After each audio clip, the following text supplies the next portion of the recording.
great. So there is a transcript that's being taken and a recording that's going on, and you can get copies of that afterwards from our website. Sometimes this takes us a little while, but it is there.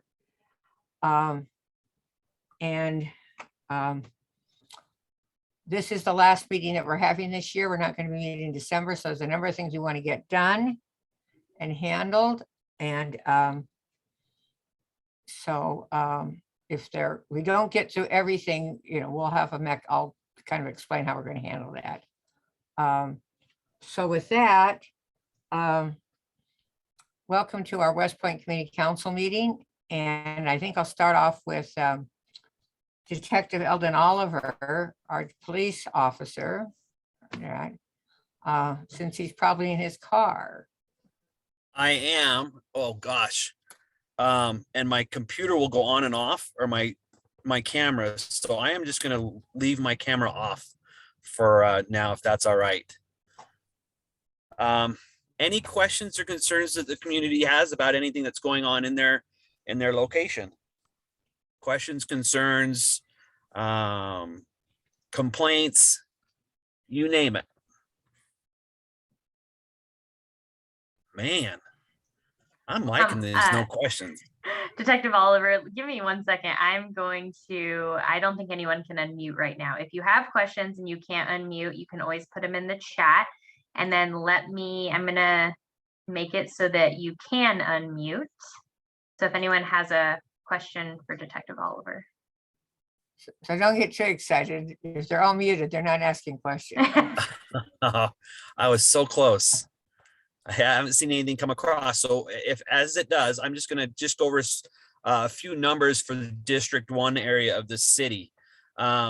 We still have, I believe, 2 classes for Police Academy in session. One is a full class from the get-go. It's not a lateral class. And then we have a smaller lateral class that's going through.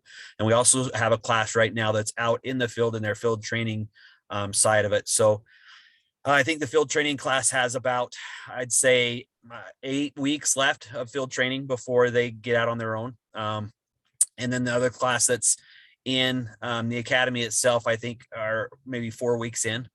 Don't quote me on those exact dates, but I think that's where we're at right now as far as numbers are concerned for officers. I just wanted to go over a few things. We have our October numbers posted in as far as they've been given to us through CompStat.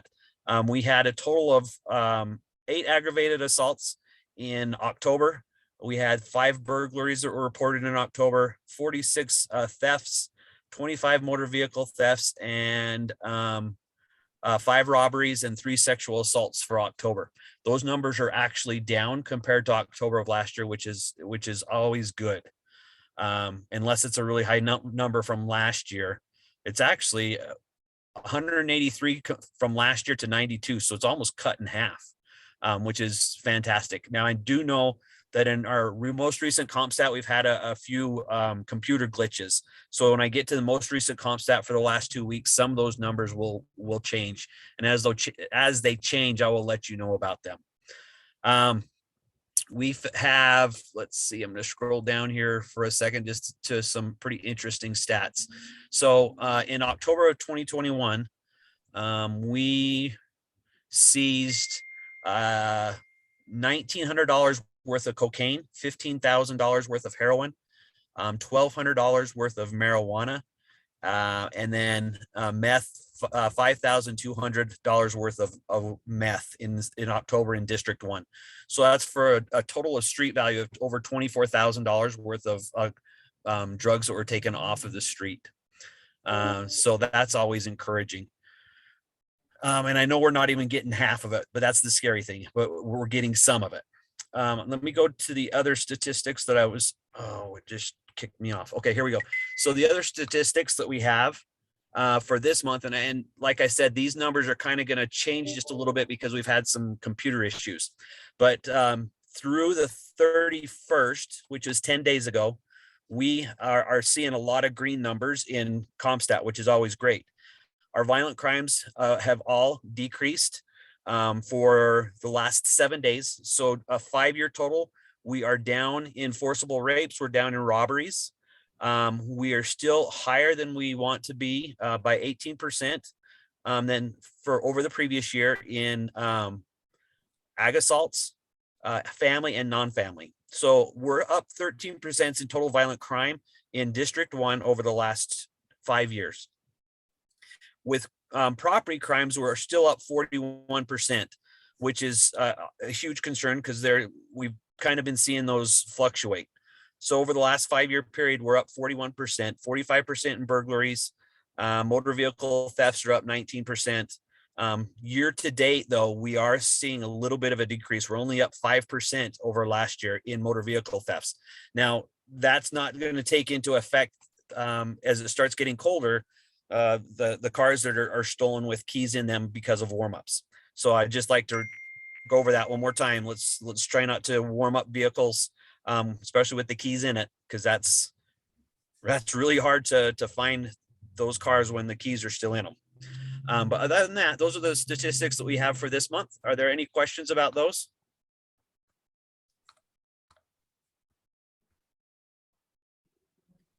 Oh, Lynn, I saw your hand raise. Yeah, I wonder if the value of those drugs is going up with inflation, or those are static numbers. Yeah, that's a good question. I'd have to do a little bit of a research on that one, but it seems like everything's going up, so I'm assuming that's going to go up too. Gotcha. Okay.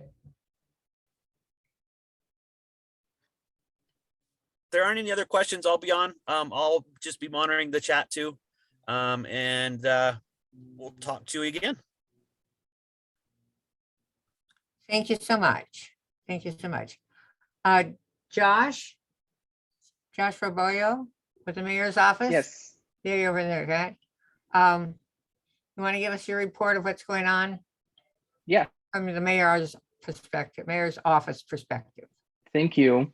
My name's Josh Raboyo. I'm from the mayor's office, community liaison for District 1, and it's good to be here tonight. I have a few items I'm going to go through. Just going to paste them, excuse me, into the chat box so you can have all the links to things I'm going to share here. And there it is. So the first item here is that our City Hall building, Salt Lake City and County building, is open officially for in-person interaction with our city departments, with various city departments now make an appointment online, and you can do this over the phone as well. But there's an online form that was unveiled today with departments, including building services, so permits and inspections, utilities, parking citations, business licensing, applications and renewals, as well as the city recorder's office and fire code review, which I think is also under building services. And I believe there are a couple others that you can make appointments with. A lot of these departments are having sort of staggered in-office staffing. So that's why we're doing the appointment.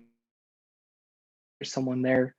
And yeah, the building has been sort of in a soft reopening for the past few weeks, but they hadn't been announced. But today that is open, except for tomorrow because it's Veterans Day. The offices will be closed, but after that, it'll still be open. So if you'd been waiting to talk with someone in person and needing that service from various city departments, that is starting to come online. Will be making themselves available for in-person appointments in the coming weeks. Also, the Salt Lake City ACE Fund, which is Arts, Culture, and Events Fund, that until through December 3rd. Are you hearing me all right? I'm getting a message that my internet connection is unstable. Am I cutting out? You did cut correctly? out. You did cut Okay. out. So go back that last two sentences. And Yeah, the ACE Fund, Arts, Culture, and Events Fund, is open. And so this is the fund that the city mayor's office to fund neighborhood and community events. Oh, the awards range to $10,000.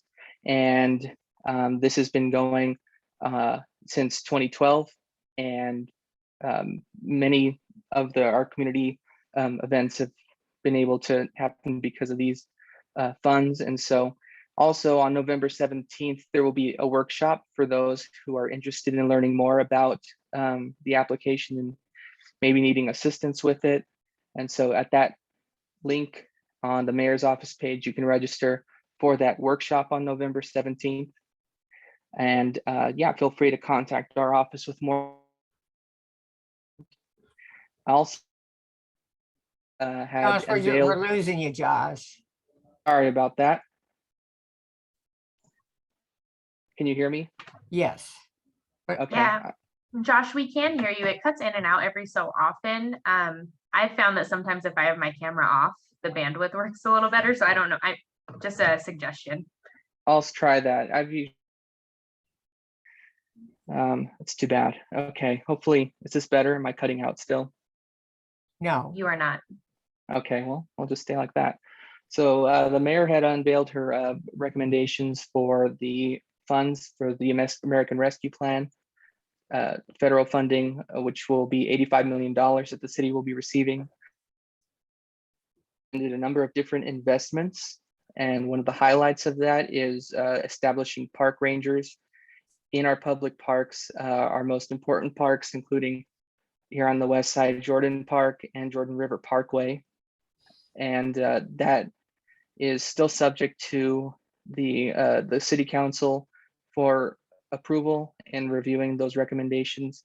And that would be something as far as the park rangers would be coming online sometime next spring, provided everything goes smoothly with that.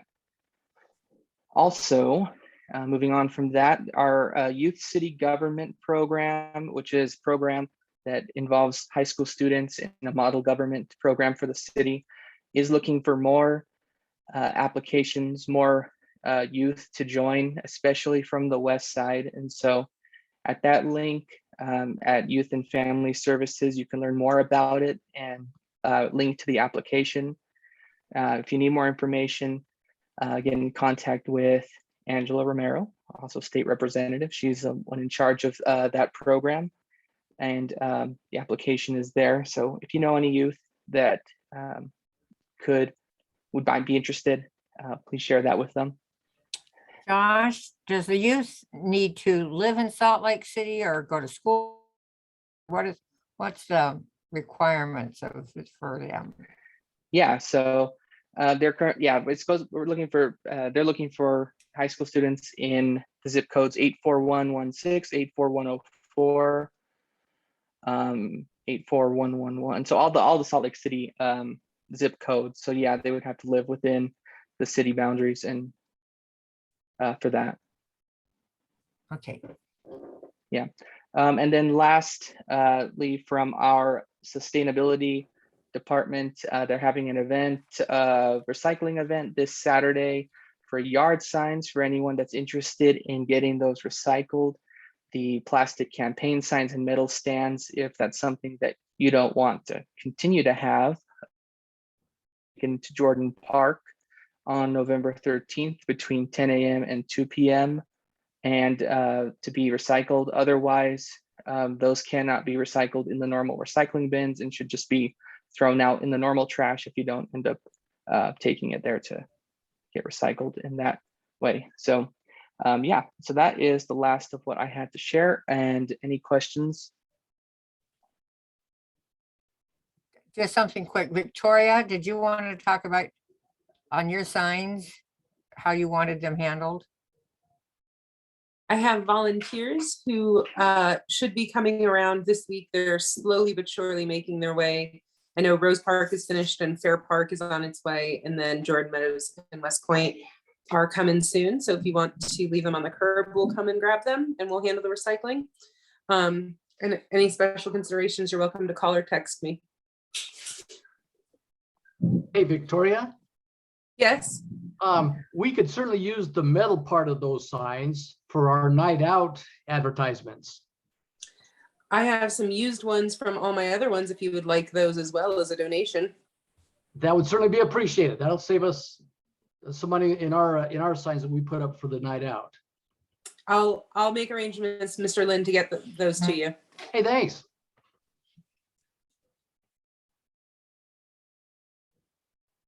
Some other questions for Josh and for the mayor's office? Yeah, so I saw here, question, does the mayor have a comment on redistricting maps? Yes, so she did release a statement to the media together with other community leaders expressing, of course, the desire to have gone with the maps drawn by the independent redistricting board. Did also attend a meeting on the comment period on the Hill during a committee meeting to give public comment as well. And I'm looking for that link to that statement. I'm cutting out, so sorry about that. No, you're not cutting out. You're doing fine. Okay, it keeps popping up a little banner that says my connection is unstable, so I'm kind of worried about that. But let me find a link. I'll put a link in the chat in a minute that probably can link to that statement that the mayor released.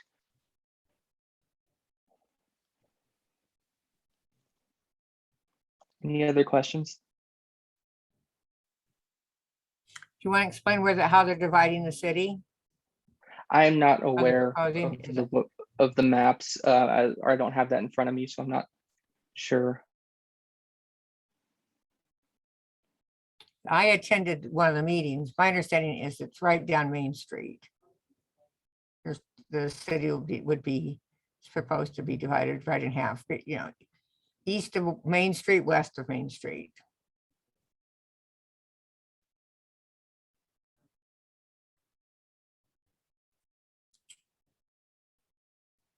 Well, we can always do a lot more about redistricting at another meeting, because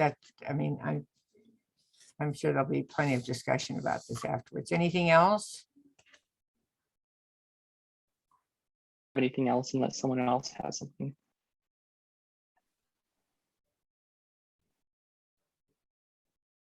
Okay, with that, I'm going to go, Josh, we'll be talking with you more, certainly about a number of other issues, but right now, let's go to Laura Bandera.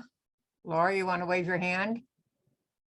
Okay, Laura's an urban designer, and she's been working with the Urban Forest Action Plan, so I'm going to let her talk about that. Thank you so much. I really appreciate you having me. And I know that you guys have a lot to pack into your schedule tonight, so I will try to be brief. But one of the reasons I'm here is I was hoping I could share, ask you to take a brief survey, because we've identified your community council as an area that would benefit from more trees. And I'll give a really brief presentation to go into that. But if just to get us started, I can get the survey going. Can you guys see the screen that says menti.com? So if you want to pull out your phones, or if you have a laptop nearby, you could go to this, go to menti.com, or you can use this QR code to scan with your phone, and that will open the survey for you.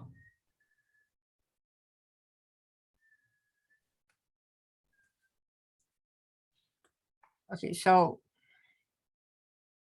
I'm just going to go through this. You can actually go at your own pace. So Laura, are you suggesting that people do this while you're talking or afterwards? Yes, if you could do this while I'm talking, because we're trying to we've identified that you could benefit from more trees, and we just want to get some baseline information to understand how you feel about trees, what you would like to see, and what maybe some of your concerns are.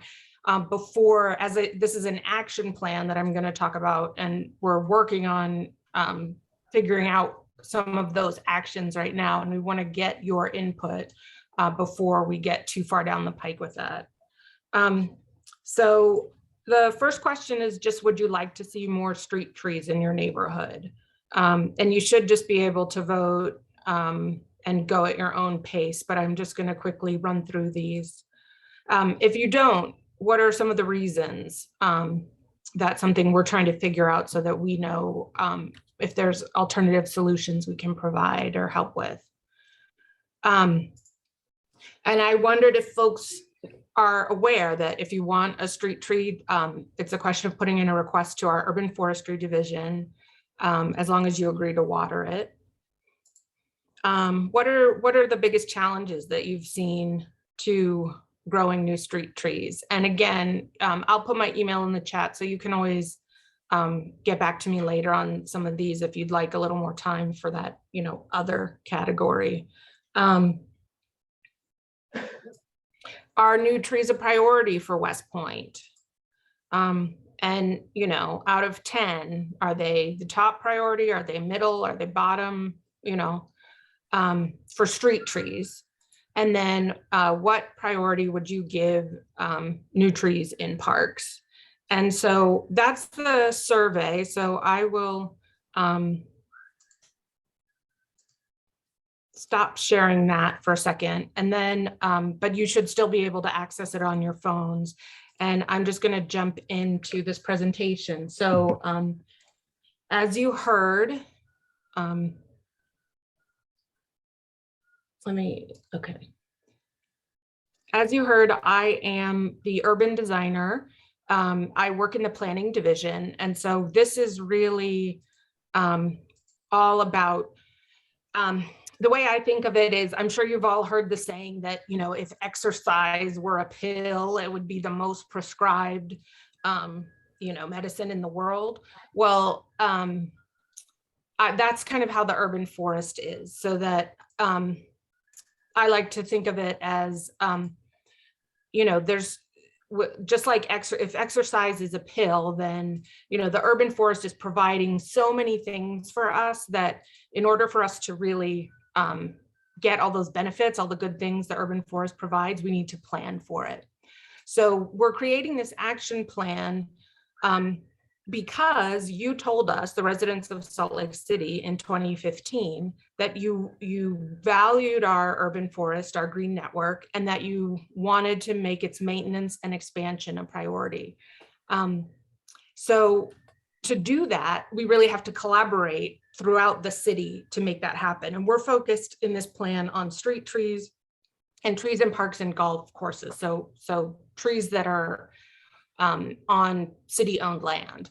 And the reason we're doing an action plan is because to really implement this citywide, we need partnerships. We need to look at the challenges and benefits holistically to address, to build a long-term plan of action. And so it's really about uniting a whole different range of interests and stakeholders around a shared cause. Laura, Mm-hmm. a lot, we've been really interested in trees. We've had a number of tree issues in that, and you really deserve a lot more time than we're going to be able to give you. I'm wondering if maybe we could have you come to our board meeting on Thursday, and we could talk to you a little bit about in more detail. Would that work for you? Tomorrow or No, a week from tomorrow. So I'd have to look at my schedule, but I do want to make really clear that what I'm talking about is planning for near and far term implementation of trees. And so I'm wondering if maybe you'd actually want to talk to someone from the Urban Forestry Division who can help address specific tree care issues. Because I'm talking about a plan that impacts the entire city. Right. No, I'm just trying to figure out, I know we wanted to get this information on the survey done. Mm-hmm. And I don't want to cut you off when you've got important things to say. I'm just trying to figure out how to address your needs within the time frame that we've got. Okay, well, what I can do is I will just tell you what the principles of the plan are, and then the next piece is sort of the benefits of the urban forest, I'll leave that because it's something you can see on the project page, and there'll be more information. But really, I think what I should let you know is that I will be coming back to your community council once we've gotten some more information together for the plan. So we're going to have an open house on our website where you can see the plan, read it, make some comments, tell us what you'd like to see in it. And then, you know, if you'd like to have me back in January to talk more about it, I'd be more than happy. But you will get a notice from me letting you know that this plan is available for And public the open comment. house is, you're planning the open house when? The early January. And can you put, if people have trouble, if they didn't get to the survey here, could you put it in the chat? Sure, I I'll put put it in. the survey in the chat, and we're actually also going to be sending out next week a citywide survey.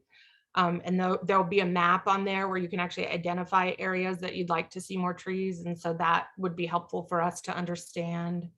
But there'll be some other information and questions in that survey as well. So if you can take that and maybe just put in a note somewhere that you live in the Westpointe Community Council area, that will also help me know that we're responding to folks that our analysis shows could use some more trees in their neighborhoods. Any other very quick questions for Laura? I really hate to shut you off, but no, you guys have a lot to do. That's fine. I will put my email in the chat, and I'm happy to just answer questions that way. And again, this is just the first time you're seeing me. If you'd like me to come back in January, I'd be happy to do that. And I will check my calendar. we have done for 3 next tree Thursday. events this past year, so we would definitely want to be talking with you. Oh, okay, great. That's really nice to hear. Yeah, so I will get back to you, Dorothy, about next Thursday. Okay, thank So you. I'm going to stop sharing that, and I will put my email in the chat, and thank you all for your time. Allison, is there anything you want to say? Oh, no, I was just going to say, Laura, I had put the link with the access code in the chat while you were talking. So it is there, but if you want to re-add it, you're welcome to do that too. So with that, Ethan Sellers. Yes. Ethan is with the Housing Stability Office. And if you could, I'll let you explain here where you're going, what your needs are, and we'll try to get help. Yeah. And so some context. Thanks for having me, first of all. So I work for the Housing Stability Department. Formerly, we were known as Housing and Neighborhood Development, or HAND, if you've heard of that before. So we manage all the federal grants as well as the city grants from general funds that go out typically to nonprofits. We also manage the facade program that private businesses are able to get, are able to apply for a grant of up to $25,000 to redo their kind of storefront facade front of their building area. And so every year we do a community engagement survey. And this community engagement survey goes to our 2 resident advisory boards, and then to the mayor's office and the council office. And it's helpful for them as they're deciding, because we had just closed our federal grant application window. So that's for any nonprofit or community partner that is going to request our federal grants, that can do a lot of various things like housing services, pay for case managers at a homeless shelter, a domestic violence shelter, can pay for services or staff at like a food bank. Also things like after school programs can be paid for. So you can do quite a lot of services with our federal grants. But we on average get about 60 applications a year from different agencies. And unfortunately, it's kind of like splitting hairs for the resident advisory members that are reviewing it, and then when it goes to the mayor and council. So we do a few things to ensure that everyone knows the best decision that they can make. And one of those is the community engagement survey. So we can field what the community, what Salt Lake City residents are concerned about and what they see are current deficiencies. So if it's okay to share my screen really fast. So while you're doing that, I actually took the community engagement survey, and I would really recommend that people take it. And I've taken a lot of these surveys, and some of them I'm not overly excited about, but this one really makes you think. Oh, nice. And just because it doesn't take a really long time to answer doesn't mean that it's not thought provoking. And that, so I'd recommend it. Oh, well, you made my heart feel better, Dorothy. Thank you. That's a very nice thing to say. So we have 5 different categories, and this is done by, we have to follow what's called our consolidated plan. I won't get too much into that, but every 5 years, the mayor and council have to pass a consolidated plan that ensures what the city will use its federal grant funding for. And so our big 5 categories are housing focused. I'll just go through them one by one. So we ask questions about what would be the best purpose for our housing dollars. So there's build affordable low-income housing, and I'll preface these are last year's results. So Ethan, is everybody seeing Ethan's screen? Because I'm just getting a big black screen. Oh, shoot. I do see it. Let me try again. It said it was Laura Bandera's screen. Is this better? What are other people seeing? Yeah, I can see it. I see it, Dorothy. I can see it too. Okay, then I won't worry about it. Okay, yeah, I'm sorry, Dorothy. I don't know why it's not showing up. That's okay, just go ahead. So with our different housing categories, so these are results from last year, but they're very similar questions this year. So we used a ranked choice voting system as well.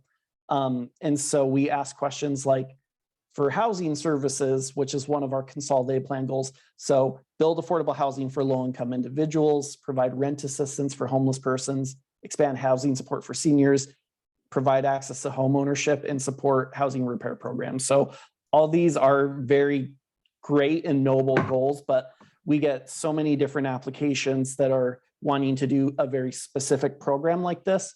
And so this is what helps the resident advisory boards, mayor and council make their recommendations for funding, is to, out of a score of ranked choice voting of 5, which one's got the highest. So for this one, it was build affordable housing for low-income residents. And then we have a question about transportation services. So this is provide transit passes for low-income individuals. So we have programs that partner with like homeless shelters, domestic violence shelters, and give free like Hive passes to the residents, add bike rack stations, and then bus stop improvements. And so again, with this context, last year there was a program that applied with the city to do more ADA bus stop improvements. So these are things that come through when the city's like, oh, this is something that the public's interested in. So there's a very big correlation with what goes into these surveys. So it doesn't just go into a void, which is exciting for us. And then we have community resiliency or strength. So this is with one of our grants that I oversee, the community development block grant. You can do a lot of really broad things. And that's some of the food services or job training programs. So this is like support food banks, after school programs, and then early childhood education. Those were our top 2 last year. Obviously we were doing this when COVID happened. So we were kind of excited because in past years, early childhood education wasn't getting as high of a focus. So I think, Ethan, is there a deadline on the survey that people need to get it in on? Yeah, we'll be running it until the end of the month, until November 30th. And if somebody wants to tell their neighbor about this, what would they tell them to find it? Where would they find it? Yeah, I'll throw, it's on our city website and I'll throw in the link in the chat. So it's about a 3-minute survey and we have it in English and Spanish. And so I just threw it in the chat.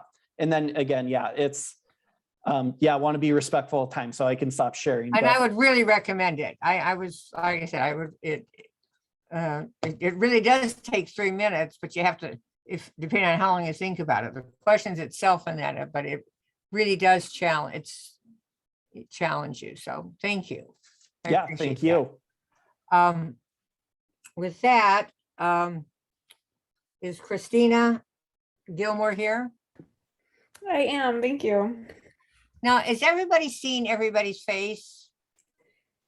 So I Or turned. am I the my only camera one off. that has like a lot of black screen? I mean, I can Yeah. see Brady and I can see Annette and I can see Todd. But that's about it. Is that just me? Yeah, it might just be the view that you have set up, but I'm not sure why you couldn't see.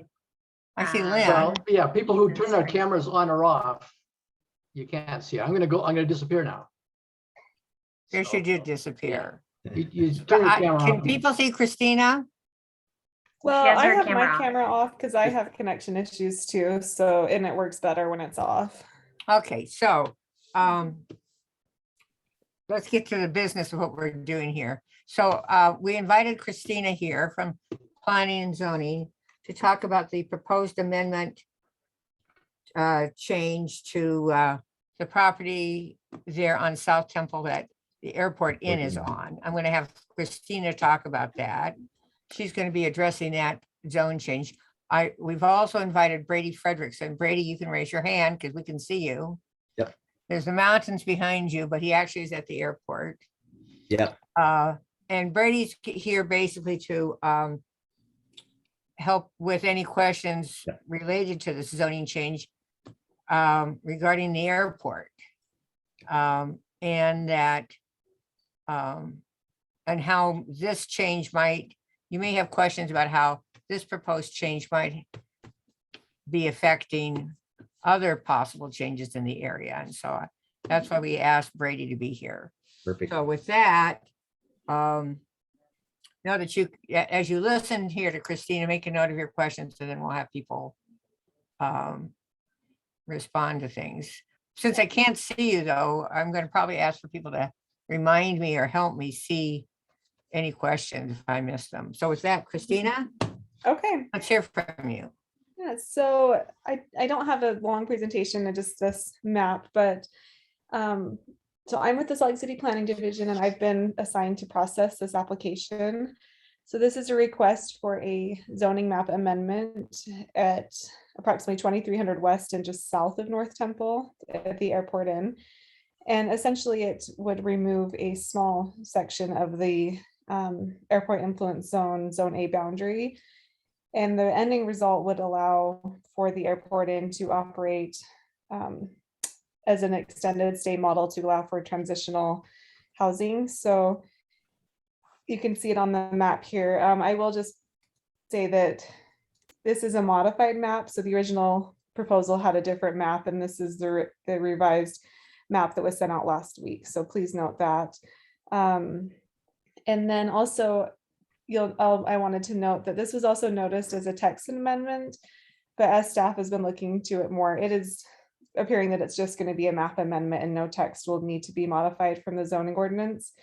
So that is really pretty much the request, is that the applicant is requesting that the airport overlay boundary just be adjusted to take out the Airport Inn, which would allow for an extended stay model for that hotel or motel. And then as far as the process goes, I know, Dorothy, you guys have had a lot of zoning amendments, so you're probably aware, but just for people listening, this goes before the Planning Commission, and the Planning Commission makes a recommendation to the City Council. And then the City Council is the ultimate decision maker on these type of requests. So can everybody see the map? Annette, Yes. can you see the map? Allison, can you? I can Yes. see it. Mhm. Can you not see it, Dorothy? No, I'm flying blind. I just have that, and that's okay as long as everybody else can see it. I can see it, Dorothy. Okay. Sharon. Okay, there's a, so I'm not sure why that's happening, but anyway, I'm not gonna, Christina, could you Mhm. need to give a little bit more background about why we're doing this. I don't think everybody understands why, what the city's plans are for the airport in and why it's important to do this, why it's Yeah. being proposed. I might let Brady jump in Okay, on that since this perfect. is a request from the mayor's office and the airport. Absolutely. Thank you, Chrissy. So really, this it starts to address some of the homeless issues that the city's having. There was a unique kind of combination of real estate market dynamics and some federal stimulus money that allowed, or and then this real estate was on the market. So it was coming in at a price point that a company at the time, it's called Switchpoint.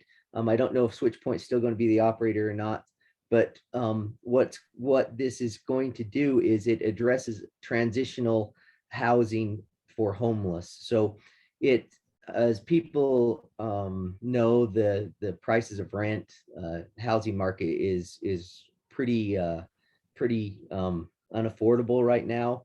And what we're seeing, and from what I understand, that the mayor's office in Salt Lake City is seeing, is there's this portion of the population that is becoming what they called, when they were talking to us, newly homeless.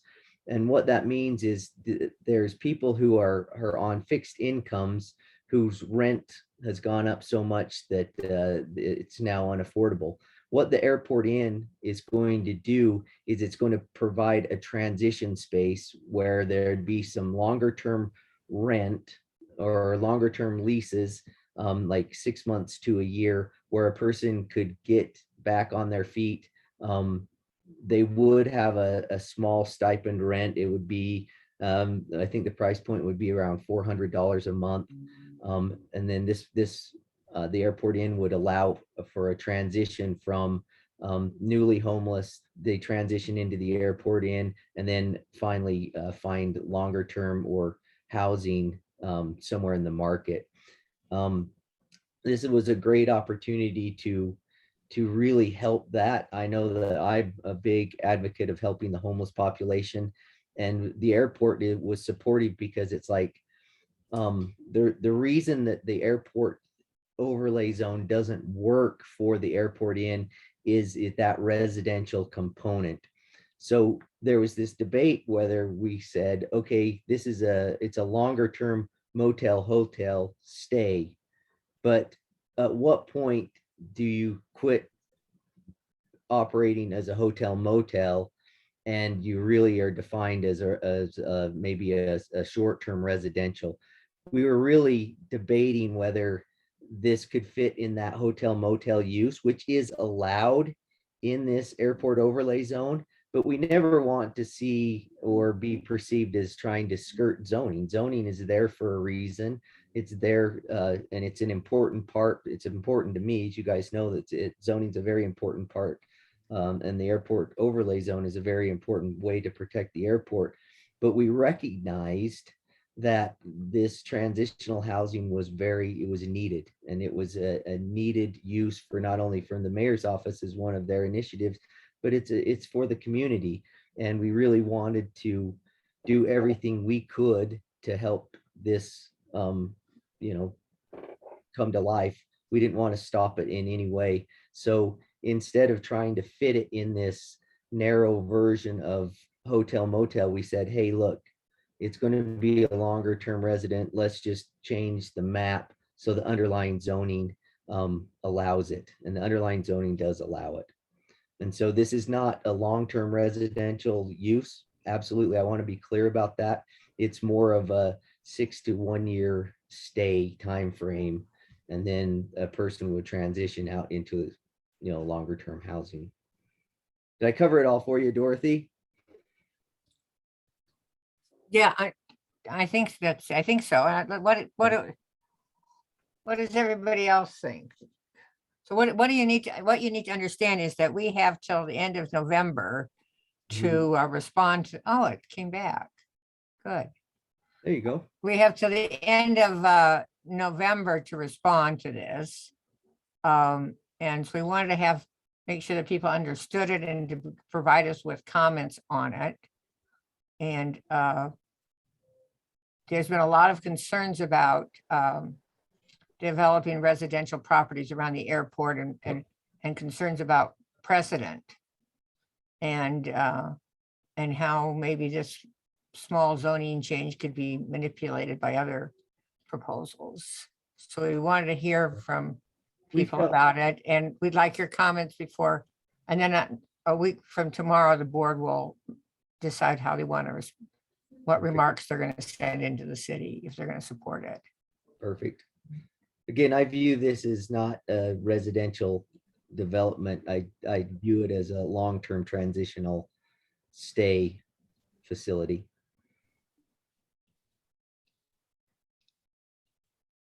It looks like Lynn has his Got my hand up. There you are, Lynn. Is it reasonable to assume that that zone in red is not really suitable for people's houses because of fumes and sound? Yes. Long-term residential should not be in the A district ever. But an airport, lots of airports have hotel motels, right? For a short stay, yeah, not a year.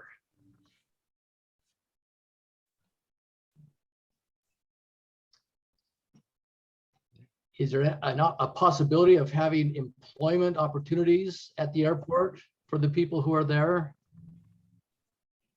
The airport is always looking. So right now, the airport, if you look at our concessions programs, you look at the opportunities at the airport, there are a lot of opportunities for jobs at the airport for anybody who has kids, anybody who wants to look for a good job. Please look to the airport. We had an employee, an open house, I think 2 weeks ago on the west side or the east side of the airport, and 74 people came. I know that at least 20 badging appointments were set up at that. So if there are some employment opportunities or anybody, not only for this, for the people that would be at this facility, but I would also say, anybody on the west side there, please, if you need some, please come to the airport and take a look see what positions are open. Thank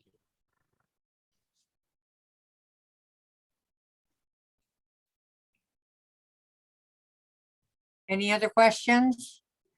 Comments that so if anyone has any other concerns or comments that they want to have included into our letter to the Planning Commission, you can text those to us or call us. So I do see a question in the chat from Todd. It says that can this be a shelter, or is this a shelter? And the underlying TSA zone does not permit a homeless shelter as a land use. So this wouldn't permit a typical homeless shelter. Okay. This unit. How many units is going to be there? I don't know that answer. Yeah, I don't know that either. I'll look into how many rooms they have right now, but I don't know that right now. I have a question. So how long can somebody stay there for? What's the maximum time? Chrissy, if you know, let me, from the discussions I had, that hadn't been established yet of the time frame. They did say, and I know in our conversations, it was up to a year. I know that they talked about what if somebody was going to stay up to a year there. So the exact amount of time in that, I really apologize, but I don't know those exact questions or those exact answers. Yeah, and the same just right now, it's been established that it'd be more than 30 days. Yep.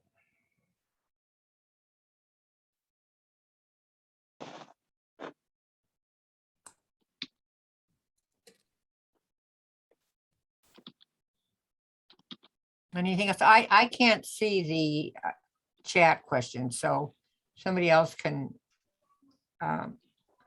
Oh, If there are any other questions, you're gonna have to let me know. Yep, that was it. Okay. I had, well, I have you, I heard something about that maybe the Ramada Inn might be also on, there on North Temple might also be a location for some sort of shelter or That- housing. Can you I tell us anything about that rumor? I have not heard that. That was the first I've ever heard of that. Yeah, I Nobody's- haven't heard about that either. See, I just started something. Somebody told me that. Okay, so we'll get back with you, and Christina, thank you for extending the deadline on this, and we'll put something together for you. Great, thank you. Thank you. And Dorothy, I appreciate your conversation and letting me come present tonight. Yeah, that was helpful. And we'd like to have you come back and We just completed the airport master plan, so we can. It'd be a pretty fun if you gave me 20 or 30 minutes to go over all the future development of the airport. I'd love to do so. so you'll notice that the city of North Salt Lake is having their public hearing on the annexation policy on November 16th. Yep. So we'll be going there and we would invite you to attend. So I'll let it go at that. Okay. Let's see. So, Dr. White, Yes, good evening. okay, Uh, okay, thank you. Dr. White, give me one moment to make you a co-host again so you can share your screen. I apologize. No, that was, yeah, something happened with my connection. No, that was my fault. I don't know what happened, but No problem. Okay, you should be able to share screen now. all right. Okay, so we want to, because this is one screen that we really want to make sure everybody can see. All right, can everyone see my screen? Yep. Yes. All right. Now, Excellent. can everybody see the chat? So you would have to click on the chat to open it when you go to screen share. So it should be at the bottom there, Dorothy. Okay, well, I can't see the screen. I can't see what he's Okay. showing. So just know that, and guys are just gonna have to kind of help me with this. Okay. But I'll be fine. So Dr. White is here to talk. I'm gonna turn this over to him. And he is the Assistant Director of the Salt Lake Mosquito Abatement District. And because it is a tax matter, lots of times we have lots of questions, if you could see in that. So we'll have Dr. White present. He's prepared to answer questions. You'll be unmuted so you can ask questions. But if we get into a situation where there's just a whole lot of questions and we're having trouble managing it, then I'll ask you to put your questions in the chat. And we'll kind of manage the questions that way. And then if we get to a point where we can't get through all the questions, we'll basically ask you to put those questions in the chat and then we'll follow up with Dr. White afterwards and get a response and get it back to you. So it's our intent to try to answer as many of these questions as possible before the Mosquito Abatement District Board meets at the public hearing on the 16th of December. So very much appreciate Dr. White being here. So with that, I'll turn it over to you. All right, thank you, Dorothy. I'm happy to be here and talk about our district and what we do and the proposed tax increase that we're going to be going over in December. And anyone's welcome to attend our board meeting. We have one in November. It's always on the third Thursday, so we've got one coming up next week in November, and then also in December. So this is presentation is one that was given to the Salt Lake City Council by our board president, Neil Vickers. So I'll be going over the same information that we shared with the city council with you guys. All right, so first off, our district, we have staff of about 10 full-time people and about 30 seasonal staff. We have a budget of approximately $3.8 million.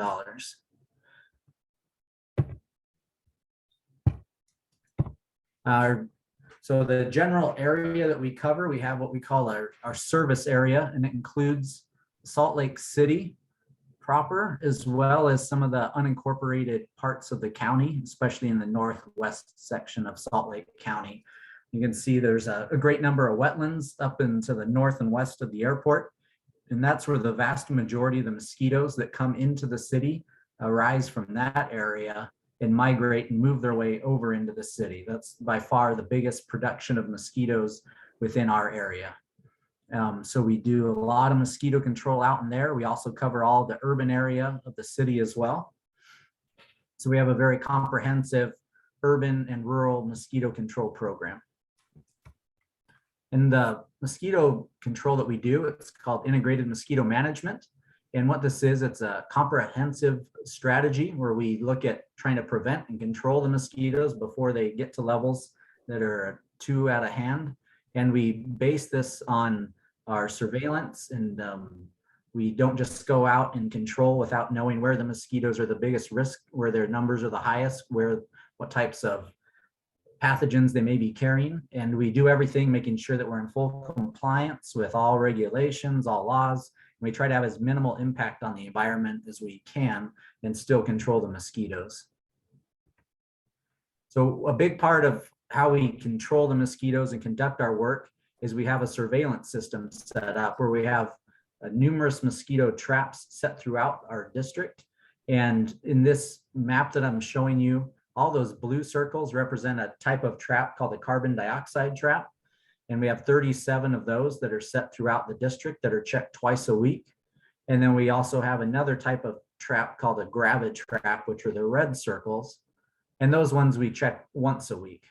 And there's different types of mosquitoes. And so some of these traps are better at collecting and surveying the adults of different species of mosquitoes. And so that's why you see a different distribution of these traps, is because of the difference in biology of some of these mosquitoes. And then we use all this data, we'll map out where these mosquitoes are the highest. We'll look at the populations. You can see this was from this year. You may not be able to see the graph too well, but we had a high peak in the 16th here this summer. Oops, sorry, let me go back. Maybe I'll be able to go back, maybe not. I was trying to move something on my screen around, so sorry, it keeps doing that. So anyways, in the 16th of June, we had trapped nearly 20,000 mosquitoes just in one night. And so that happens. We get plenty of traps that are in the thousands of mosquitoes, and those are out in the wetland area. So those mosquito numbers are just great abundance. And those are the mosquitoes that will come in, especially the west side of Salt Lake definitely faces the brunt of the mosquito population in the city. And that's because of these wetlands. Although there are mosquitoes that do arise from the like storm drains, catch basins, ponds, things like that within the city, by far the biggest numbers come from these wetlands. And so we graph out the data, and then we also will map it. And we look at, so this map here shows you where those trap locations are. And the size of these circles represent how many mosquitoes were captured within a trap. And then the different colors represent the different types of mosquitoes.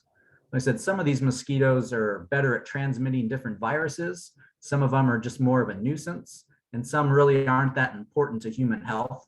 And so we like to know where these mosquitoes are and what types they are, so then we can best judge where we should allocate our resources to make treatments and controls if necessary to help protect the public. So the reason why we're doing, why we're proposing this tax increase is we've got 4 main reasons here. So personnel growth, environmental accountability and research, precision aerial control, and the certified tax rate and inflation. So we'll go over each of these 4 items. So first off, on personnel. So we've wanted to have a number of positions filled that we don't have currently on our table of organization. So all the blue squares that you see here, blue rectangles around the different job titles, are positions that are already filled. The kind of yellow ones at the bottom, those are our seasonal positions. But then there's these ones in red, and those are ones that that are vacant spots right now that we want to fill, and especially to focus on our education specialist. And this would be an individual who really be our main outreach with the public. So they'd go to community councils like this one and others throughout the city, talk about what's going on with us with mosquito control, what the public can do to protect themselves, where risks are, and just answer any questions about mosquito control. And then we have a program where we go to schools, teach kids about mosquito control. And so we want to really get this program going much more effectively than how we have it now. So to do that, we need to hire an education specialist, public outreach coordinator. We also would like to have a laboratory director to oversee some more of the research that we do. One thing we want to do is continue to improve the field of mosquito control.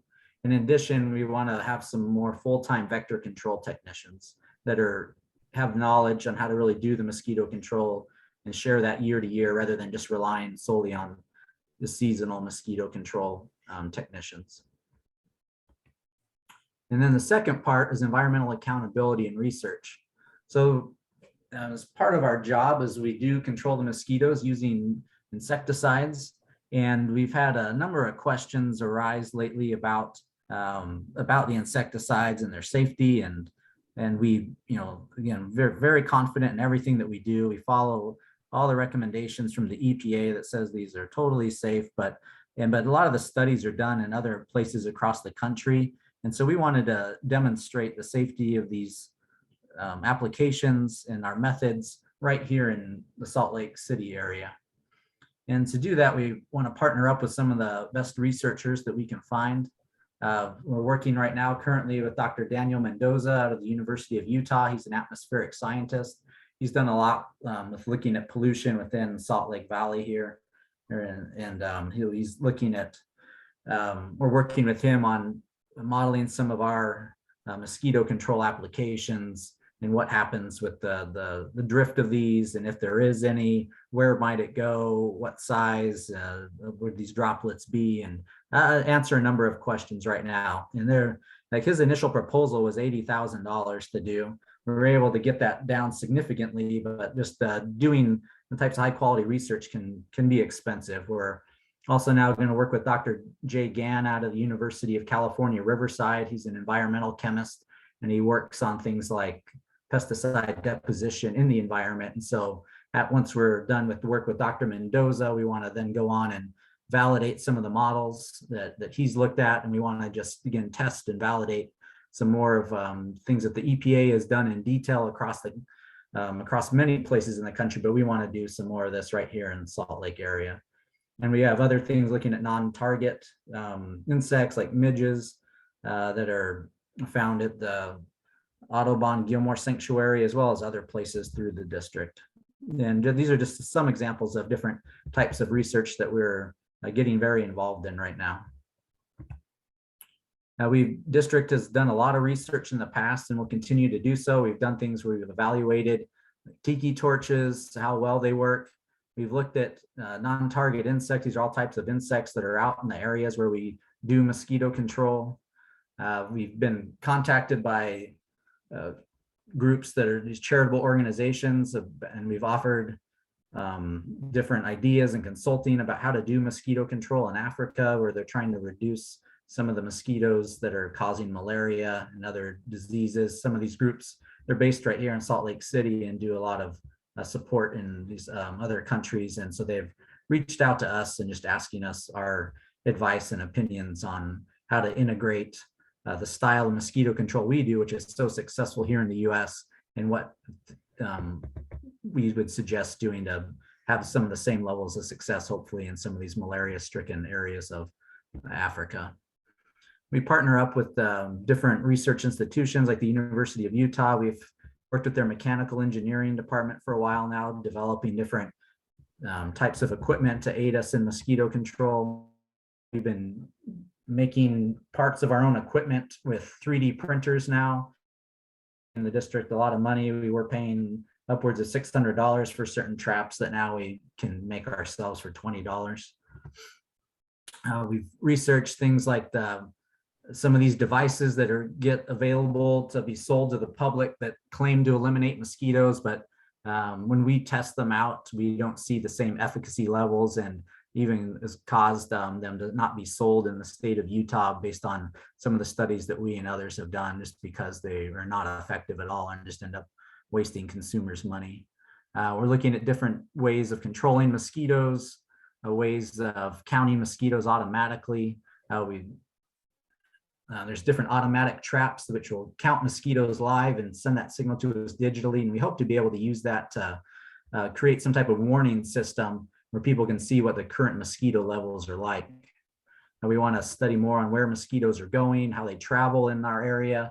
And then we've also been incorporating some of these unmanned aerial systems, also known as drones, to do some different applications for us, mainly to control or actually solely to control the mosquitoes in their juvenile state when they're in the water.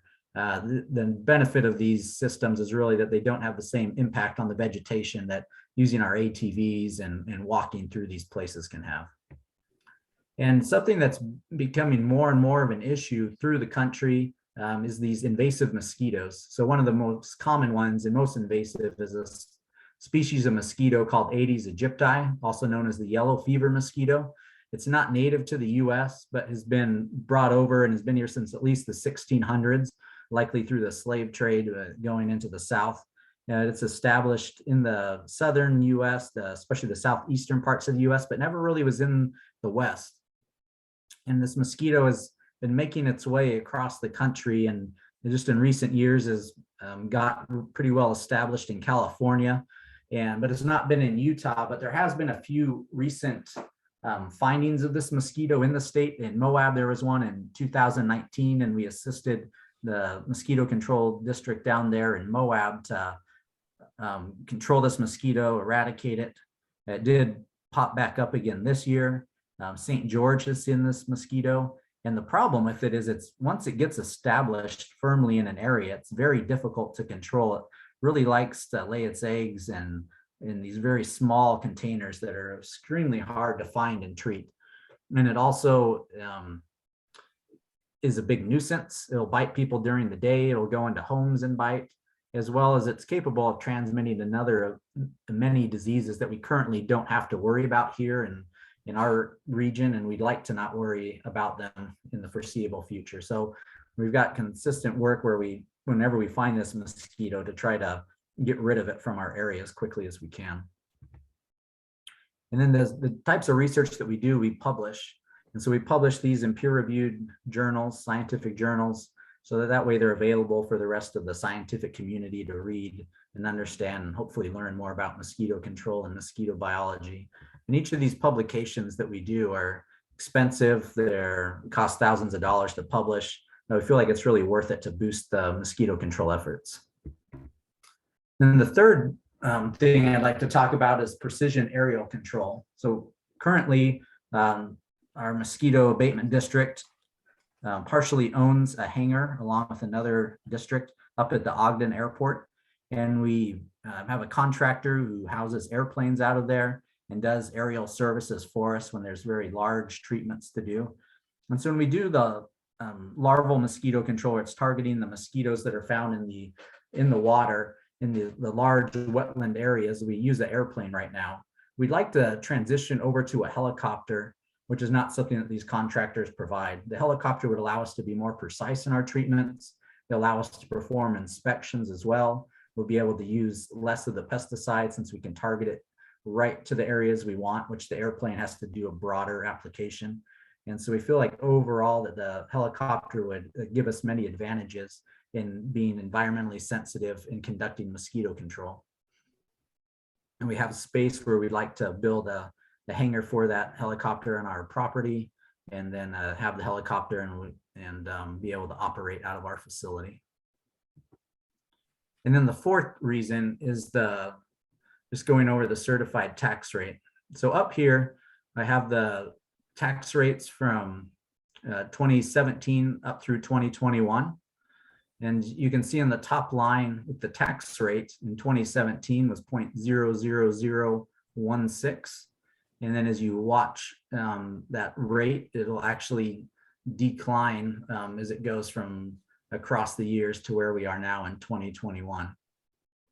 And our budget during that time period, I want to show you is, so it started in 2017. You can see it was just a little over $3 million. And then in 2018, it jumped significantly by about $300,000. And then again in 2019.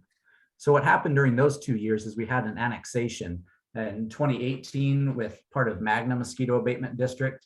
And then in 2019 with Salt Lake City and with South Salt Lake Valley Mosquito Abatement District. There were some areas that we were providing treatments for and have been doing for years, but they were not within our taxing boundary. So we added those to our taxing boundaries. And so that's why you see the increases in 2018 and 2019. And then after that, it's remained fairly flat.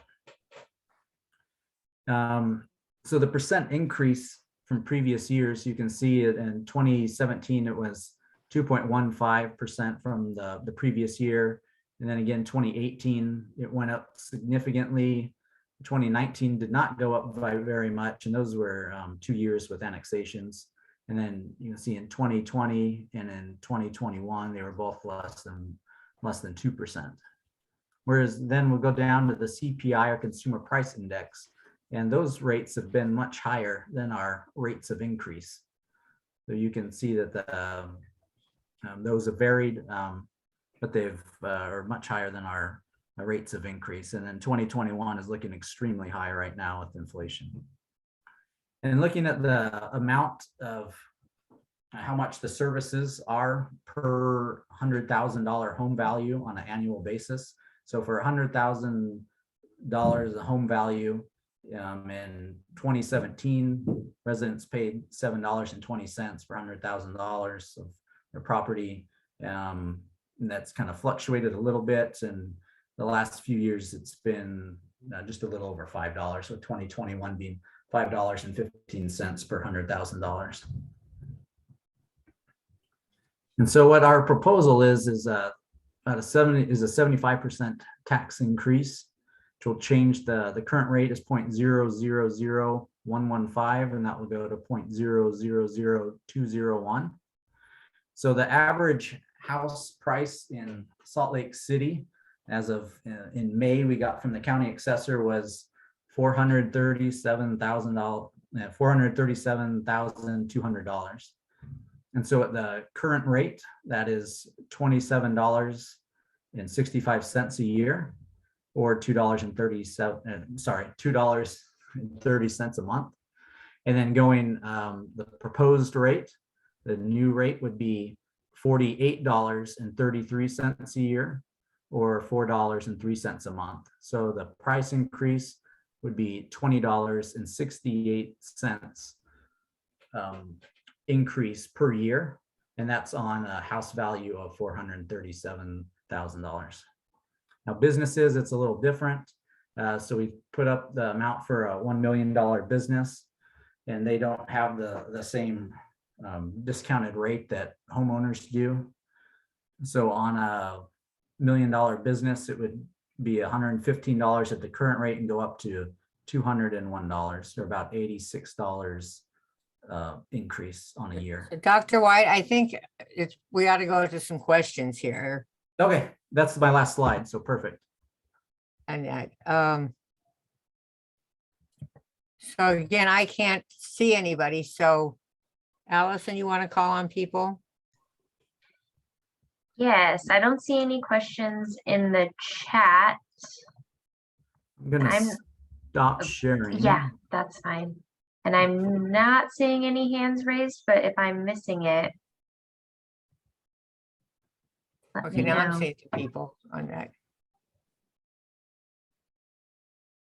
Are there any questions? Oh, go ahead. So could you, yeah. So Dr. White, Yes. could you talk about, how big is your budget a year and how much is a 75% increase? How much money are we talking about? So the budget is a little over $3 million. So we'll be adding on, about $2 million. So to go from $3 to $5 million. Yeah, over 3 million, over 5 million. And could you kind of maybe, and that, could you talk about what people are going to be buying, what you're going to be buying for that, for that $2 million that people can relate to? Yeah, so we'd be having more full-time positions is one of the areas that we'd be doing. So we'd be looking very seriously, getting the helicopter, and then doing additional research, and then just keeping up with the rates of inflation. We haven't done a tax increase. Last time we went through this was 2015. So it's been about 7 years since we've done one. The way that our board has traditionally done them has not been at very regular intervals. So I know it's a large increase, and it's been like I said, about 7 years since we've done one, and probably won't be a while until we do one again. It does look like we have a couple questions in the chat. The first is from Todd. Does Davis County have a mosquito abatement? Yes, Davis County does have one, and that's covers all of Davis County. In Salt Lake County, we have 3 different districts, and so we cover the Salt Lake City area. There's also Magna and South Salt Lake Valley, but Davis has a district just north of us, and so we interact with them quite a bit. In other communities that I've lived in, they've had a regional wide mosquito abatement, which seems to make sense as mosquitoes don't honor county lines. Yeah, it's set up very differently in all places in the country. It varies greatly. We were the 3rd state in the union to have mosquito abatement laws put into place. And I think just historically, when we were founded back in 1923, the population was really just here or the majority of the population in the state was in Salt Lake City, and that's where the district was founded. And so we have 3 in Salt Lake County right now, but you're right, it probably would make sense to sometimes have these broader regions, because as you said perfectly, the mosquitoes don't pay attention to boundaries. They fly wherever they're going to fly to.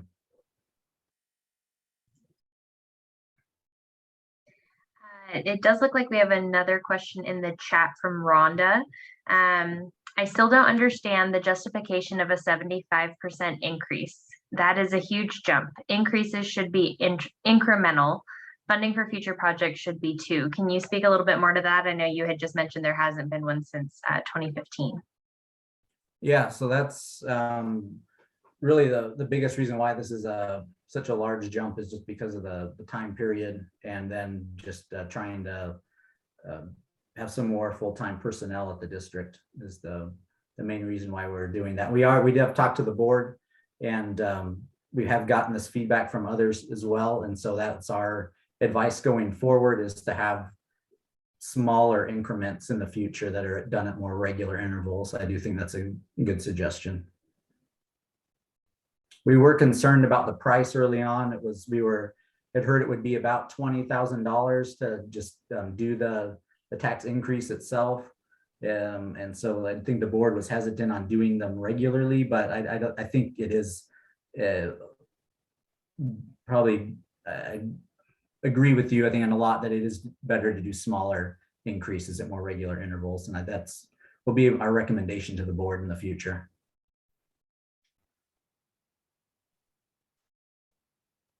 Are there some other questions?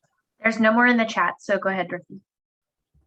Dr. White, could you talk about the impact of the inland port, and the prison on the demand for services? Sure. And how that is, and what effect that's having on your need for more people? Yeah. So just in general, the city is growing out on that west side, right? It's in prime mosquito habitat, and there hasn't been really many people out there, which has been fortunate for mosquito control because we're able to conduct services that really prevent them from getting into the urbanized area. But now that there's going to be groups out there with people, we want to provide mosquito control for them as well, obviously. So it'll be interesting to see how much service requests we get, what the levels of need are going to be. I can't really say, what it's going to be exactly because they haven't been habited yet by people. There's no, the people aren't there yet. But one thing that's interesting with the inland port that I didn't mention is that they capture 75% of our new growth within that area. So and that's for 25 years. They'll be having 75% of all our new growth in that area. And then with an option to extend another 15. So that's 40 years where we won't be getting 75% of the new growth in that area. And that's where we get most of our increase in our budget comes from new growth. As far as the prison goes, they've been good to work with. They are exempt, right? Because they're a government agency. They don't pay taxes to us. So they do have that large property out there, but we do have a memorandum of understanding with them, and they are paying us an amount of money that's basically equivalent to if they were a business of that size. And so they are paying us for mosquito control services out there. There hasn't been really any major requests for us to do mosquito control by the folks that are out there doing the construction right now. I think it's because they're mainly there during the day, although they are covered with repellent and stuff as well. But we imagine that as there's guards and inmates, there probably will be more requests for our services, but since they're not there yet, we haven't had those requests come in yet. But just as the city expands westward, closer to the Great Salt Lake, there's just going to be more and more demands for mosquito control service because the closer you get to those wetlands, the closer you are to those high numbers of mosquitoes. So whether that's inland port or just other businesses expanding out there, we're getting more growth. The Amazon warehouses, just different distribution centers are moving more into the west, and it's causing, or it just has more sites for us to inspect and takes longer to get into these properties, inspect and treat than it used to be in the past. So we are adding more. It's helpful to have more staff to do that with the expansion of the urbanization into the wetlands. Dr. White, I did have a question for you. You mentioned the helicopter as something that you would be looking into pretty seriously if the proposal is approved. And you mentioned you would have it on site. So is that at the 2200 West, that location, the new location there on 2200 West, 2100 North? Yes. Okay. I was just curious, are there any zoning changes that would have to be made, or is that area already pretty ready to have a helicopter on site? It's pretty ready. It still would all have to be approved by the FAA, so we haven't gone to that formal stage yet. We would definitely have to go through them and get their approval, but because we're so close to the airport and are in kind of that same issues that were discussed earlier with the noise ordinance and things like that, we're already fall within that zone. But we would have to get approval from the properties around us to have a helicopter landing pad in our area. And I can't remember what that buffer zone is, if it's within a certain distance, and I can't tell you off the top of my head. Thank you. There's no properties between us and the airport. The airport's the next property, so there's nobody behind us. That in one direction to the south, that's to the west of us. To the east, or sorry, to the south of us is owned by the airport as well. But there are new businesses going up to the north of us, and there's some just to the east of us as well that we'd probably need to talk to about that. Yeah, I live along 2200 West, just north. So okay. drive by you guys every day. So was just curious if that extended to our residential area, or if it didn't quite make it up that far.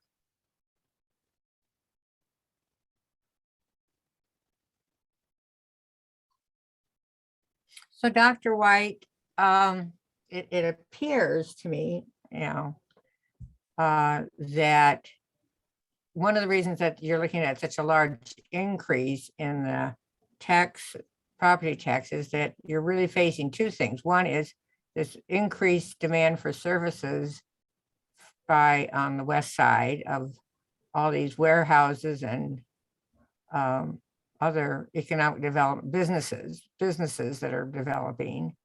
And at the same time, the inland port has basically taken your revenue that you've depended on in the past to help fund those things. And that all the citizens of Salt Lake City are being asked to pay the cost of the increased need of services by businesses and to make up for the cost for the revenue that's been lost to the inland port. Is that correct? That's one factor, but there's, as I mentioned, there's multiple factors, but that is part of it. We anticipate having less new growth than what we had seen traditionally in the past. That is part of it. But just the fact that we haven't done one of these in a while and inflation has really gone up the past couple of years is a big reason as well as some of the other things I stated. But it definitely is a factor, but not the sole factor. So what percentage of your costs are being borne by city residents? And what percent are being borne by these businesses that are generating this increased need? Do you have a sense of that? So businesses do pay more. So their tax rate is at 100% of the property value. Residents are taxed at 55% of their property value. And so the businesses do pay a big chunk for sure. But the major complaints that we get are with residents, and they are more on the west side. We are seeing more of the businesses that are moving out west in some of those warehouses. So I don't know. We haven't divided up and seen how much, broken it down by businesses, new businesses versus residents. So sorry, I can't answer that. Some other questions? So we're getting close to our time, but maybe you could, before we lose you, could you talk about what other options the district and the board has looked at to this type of increase? And what those options were and why you chose not to go with options that would have been not quite as big.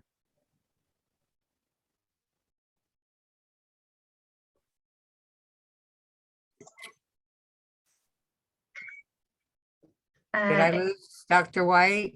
Yeah, it does look like his screen is blank. I know he was having connection issues earlier and we just lost him. Oh wait, there he is. There he is. Sorry about that. It appears my connection is not stable. I apologize. All right. I don't know where I left. I was trying to answer Dorothy's question when I got cut off, and I don't know how much you guys heard before I disappeared. We didn't hear anything. Okay. I didn't hear anything. Did everybody else? No. Okay.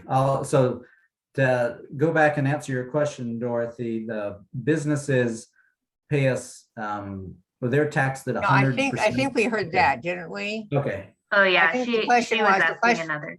Go ahead, The Dorothy. question was, what other options did the mosquito abatement district consider and handling some of these issues other than doing the 75% tax increase? And of those options, why did you reject them? Did you consider any other options other than a 75% increase? And if you did, why did you choose this one rather than those options? Yeah, so different rates were looked at by the board. And this was really what the board felt like would have us stable for the into the future here. They were looking at kind of 10 years or so. And it seemed like this was the rate that they felt like would be able to provide financial stability for the district and all the services that we wanted to do going forward. So you are projecting increased growth because of the inland port. Is that what, am I reading what you're saying correctly? Yeah, I mean, there's definitely going to be increased growth on the west, whether it's, I mean, through the inland port is one, and there, I mean, there's just constant businesses moving out there. And then as more infrastructure goes in, there'll just be more businesses. So Dorothy, I know you said we're getting close to time, and I know Right, the agenda yes. says 8:30, so I want to be mindful of Yeah, Dr. so I White's time. think, Dr. White, thank you so very much.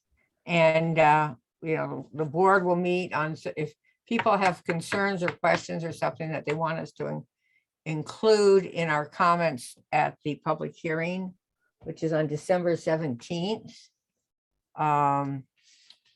Let us know, and we'll plan on meeting with you on the 17th of December to talk about the, you know, to provide our comments. Yeah, that'd be great. And you're always welcome to contact us well ahead of then, and we can try to answer questions as best we can. Ari, our executive director, was unavailable today, and he wishes he could be here. He's knows more about this than me and would be better able to answer that. And also it's December 16th. It's on the Thursday, so not the 17th. So. Okay, so let me look at my notes here. I mean, December when, 16th? 16th, yeah. Okay, I did have that right on the agenda. So Yeah, it's I'll not let, written down right. yeah, so the one last thing is that we had planned on doing the election today for the board, the Westpointe board. And we decided, given all the other things that were going on, that we would postpone the election until January. And that gives us a little bit more time to recruit people, and also, I mean, it's tough enough trying to get all this stuff done in this meeting, so it would have been hard to do the election. But I want to take this opportunity just to let people know that Westpointe basically has a board that can have up to 12 people. And we've expanded the board over the last few years, primarily because there's just so much going on. I think 5 years ago, when I first started as chair, I thought we'd be doing, you know, it'd be kind of a fun job, and we'd do kind of a lot of fun activities for the neighborhood. But instead, we've dealt with the prison, and we've dealt with the inland port, and we've dealt with all sorts of economic development projects. But at the same time, we've also greatly done a lot of efforts within the community in terms of planting trees, and we just did getting signs in the park and doing a mural on the street, and trying to address, you know, a lot of the other issues that are important to the community. So if we've expanded a lot, we have a really strong board. A lot of the people that are on the board are willing to serve again. But if we're going to keep doing the same level of activities and information to people and projects and commenting on things, we're going to need a full board of people to help with it. And so we're looking for a treasurer. We lost 2 officers this past year, either from moving out or illness. And we've had temporary people in there, so we'll replace Sharon Pullman has agreed to serve as secretary and run for secretary again. But we are looking for a treasurer that we're going to need, and we have 2 board members that will not be returning that we need to replace.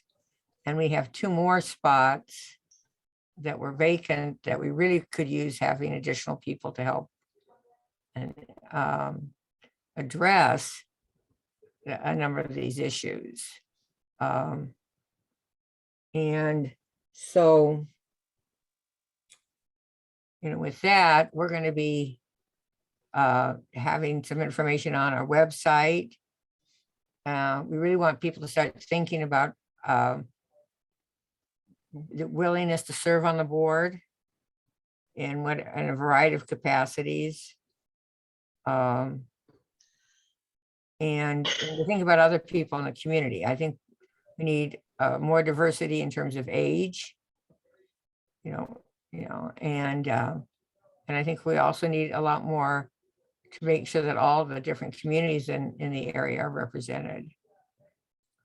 So we'll be working on that for the next month and a half and talking with people. So if you have some questions in that, if you don't call us, we're going to call you. I think I can leave it that way. Anything else that anybody else wants to add about the board? Dorothy, there's nothing I want to add about the board, but I did notice that Carrie Marsh is in attendance, and I know she had a quick 30-second announcement if we have just 30 seconds for that. Oh, great. Carrie, if you can unmute. Okay, go ahead. Hi, thanks for having me. Just a quick thing. I am a student at the University of Utah, grad student in city planning, and we are working on telling stories of neighborhood change in the Westpointe neighborhood specifically. We just have a short survey. We're looking for responses from residences on how they define their neighborhood. So I'm just going to put a link to that in the chat. It has information with my email and my phone number. So if you would prefer to email me or call me, we can call and chat over the phone too. Awesome. Thanks so much for hanging out, Carrie. And that information that she's going to put in the chat is also on our Facebook if you're interested. So please contact Carrie if you'd like to participate. A great opportunity. We really want to make sure that we can support her in this and get our stories told. So with that, it's now 8:43. And we're not going to be, we'll close it off and we will, some of the board members want to stay around, that's fine. We'll talk about our next meeting. But we won't be meeting in December, and our next meeting will be on January 12th, and we'll have elections then. So, Allison, anything else? Nope. Okay, well, I'll just say, okay, thank you.